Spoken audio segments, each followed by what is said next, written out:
Hello friends, today I will explain Standard 9 Science chapter number 9, that is physics chapter, force and laws of motion. Friends, what is force? The simple definition of force, that is push and pull on an object, is known as force. So simple meaning of force, that is push or pull on an object, is known as force. Friends, there are many kind of different force, but first classification of force, so there are two type of force. One is centripetal force and second one is centrifugal force. Friends, if the force is acting towards the center, so that is known as centripetal force. The example of centripetal force, that is sun attracts the earth, earth attracts the moon. So these are the example of centripetal force. What is centrifugal force? If the force acting outside, that is towards the peripheral region, so that is known as centrifugal force. Friends, so this is the first level of classification for force. Again, what is definition of force? Push or pull on an object is known as force. Two type of force, centripetal force and centrifugal force. Centripetal force, if the force is acting towards the center, so that is known as centripetal force, and if the force acting outer side, so that is known as centrifugal force. Example of centrifugal force, friends, when you make a coffee at home with the blender, so at that time the heavy particles will move away from the center, so that is the example of centrifugal force. Another type of forces, many type of forces, for example frictional force, gravitational force, our muscular force, then after electromagnetic force, etc. So let us understand about force in detail in this chapter. Friends, there are two type of force. One is a balanced force and second one is unbalanced force. Let us understand about this in detail with the help of an activity. For example, we have a block of wood. This is a wood block and two threads are tied on the either side of the block. So this blue color line are the thread. This is side A and this is side B. Now, for example, if you pull the thread A side, so the block will move towards the A side. If you pull the B side, that is towards the B, then block will move towards the B side. So this is called unbalanced force. Another example, if you pull the thread from both the side, that is from A as well as in B, that is in opposite direction, friends, what will happen? You will say that the block will remain the same, but the answer is not sure right now. The block will not remain the same, or it may remain the same at this position. If you pull from both the side, if B side force is more and A side force is less, so the block will move towards the B side. So here it is called unbalanced force. And if the force from both the sides are equal, so at that time the block will not move, it will remain there at its original position, and that is called balanced force. So what is a balanced force? If the net force acting on an object is zero, no net force, so that is called balanced force. What is unbalanced force? If we get some work with the help of that force, so that is called unbalanced force. Now friends, effect of force. If you apply force on any object, what kind of effects you will observe? These three kind of effects we can observe. First, shape change, second, motion change, and third is direction change. Shape change. If you press a rubber ball or a sponge ball, or you can say that smiley, when you press it, you can change its shape. Duff. Your mother makes a roti, and for that she makes a duff. That duff, you can apply pressure on it, that means you can apply force on it and you can change its shape. Second, motion. if the object is in rest. For example, a ball steady on a ground. Football, if you apply a kick, so that ball will come into the motion. And if anybody throws a ball towards you and you catch it, so you can stop that ball. So that means you can change the motion of the object. Direction. Friends, when bowler bowls towards a batsman, so batsman hits that ball towards a boundary. Here you can observe that the direction of that ball changes on the application of force. So these are the three main effects which we can observe by applying force. Again, we can change the shape of the object, we can change the motion of the object. If it is in rest, we can make it in motion, and if it is in motion, we can make it in rest. Direction change, we can change the direction. In the example of badminton, one player with the help of racket throws a shuttlecock towards another player. At the same time, another player throws that shuttlecock towards the first player. So by this application of force, we can observe these three effects on the object. Now friends, important part of this chapter, that is laws of motion. There are three laws of motion: first law of motion, second law of motion, and third law of motion. Let us understand all the laws in detail. First of all, first law of motion. Before understanding this, on your screen there is one activity given in the textbook. We need to understand this activity. Let us take a smooth flat surface, put a wooden plank at some angle, say this angle theta 1. Friends, here theta, which denotes the angle, that we will learn in the higher standard about it. Take another wooden plank and keep it at the same angle and say that is theta 2. So here we have two wooden plank which are inclined at the same angle theta 1, theta 2 to the plane surface. Now friends, take a ball and put it at this position. This is the ball B, and this height, measure this height, that is the height h1, and drop down this ball from this position. So friends, the ball will roll on this surface, and friends, one question you have, okay, when you roll on this surface, so ball will stick here because here some angle is formed. Forget about this angle, just think that there is no angle between these two wooden planks.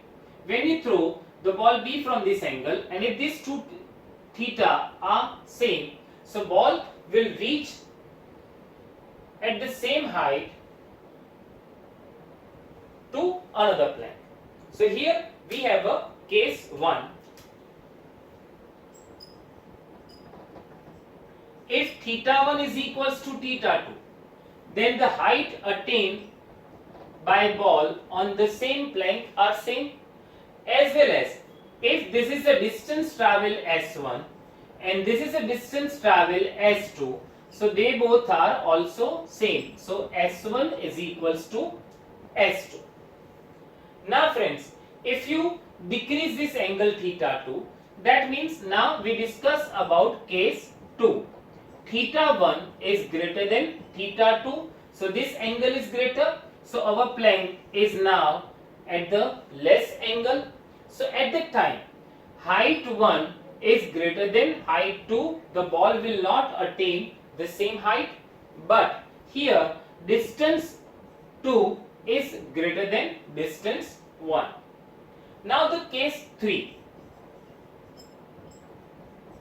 Let the theta 2 is equals to 0 degree. That means the second wooden plank is a flat with the same flat surface. Here friends, assume that this wooden plank is a frictionless surface, no friction is applied. So here theta 2 is a 0 degree. In this case, when you drop a ball from height h1, so height h2 is equals to 0. Why? Because when the second plank is a flat, at that time the ball will not attain any height.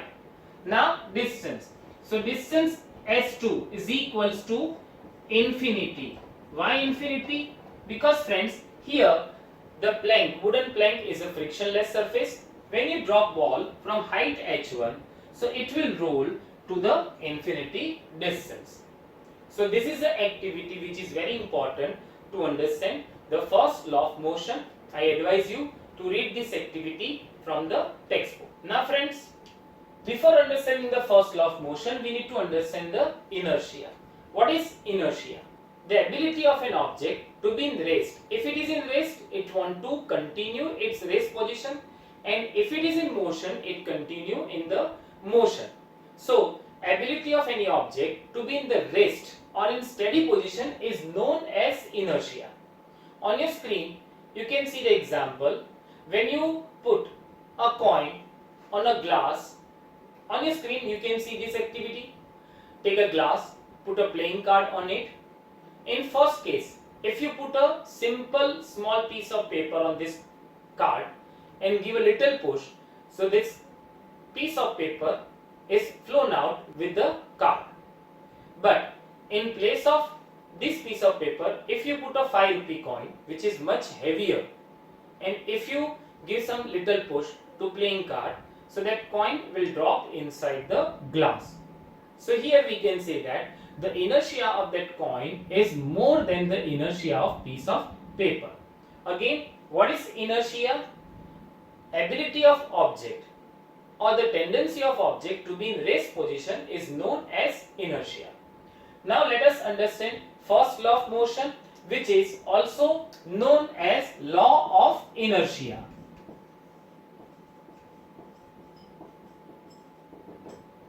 Now what is first law of motion? If the object is in rest, it will remain in rest, and if the object is in motion, it continues its motion unless and until unbalanced force are applied on it. Again I am revising the first law of motion. If the object is in rest, it will remain in rest. If the object is in motion, it continues its motion unless and until unbalanced force are applied on it. It means when the object is in rest, if you do not touch that object, that means if you do not apply any kind of force, so it will not move, it will remain in that position. If the object is in motion, and if you do not apply any force, so it will continue its motion. So that is the first law of motion. Mathematically, how we can write the first law of motion? Friends, we know that initial velocity of the object is u meter per second and final velocity is equals to v meter per second. So first law of the motion can be written mathematically, v is equals to u. It means the initial velocity is equals to final velocity if the object is in rest. So at the time initial velocity is 0 meter per second. It will continue in rest. That means final velocity is also 0 meter per second. So this is the mathematical formulation of first law of motion, that is v is equals to u. Now friends, there are three types of inertia. Important topic, focus here. First, inertia of rest. Second, inertia of motion. And third, inertia of direction. First, inertia of rest.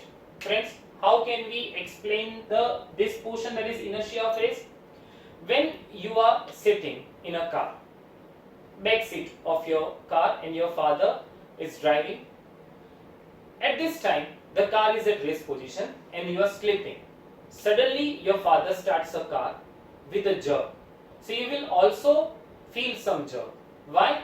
Because inertia of rest is applying on it. You want to be in rest position, but due to car is in motion, you have to go with the car.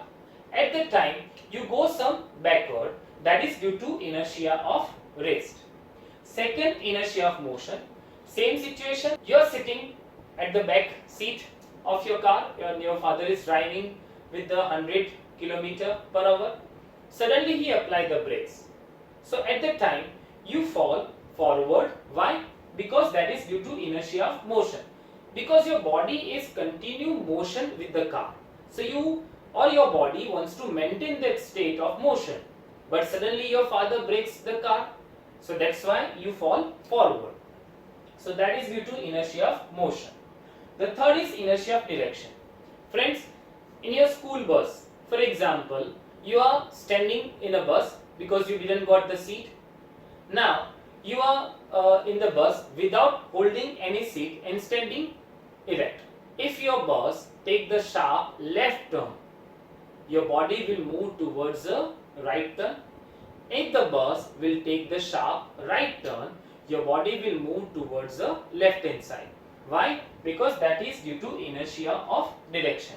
Because initially your body wants to maintain the direction, but the bus took suddenly left hand side turn, so your body again going towards the right hand side.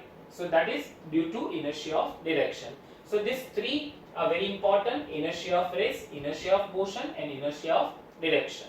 So friends, today we got the basic information about the force. We understood first law of motion, inertia, and types of inertia. The first law of motion is also known as law of inertia. It defines the force, that means it gives a definition of force. Now friends, I advise you to read from the textbook. We'll go further in the next lecture. If you like this video, then please press the subscribe button and press the bell icon so you will get all the updates. If you have any doubt or any query regarding this topic, then you can WhatsApp me on my number, that is 9016487991, which is written over here. Now friends, read the textbook. Thank you.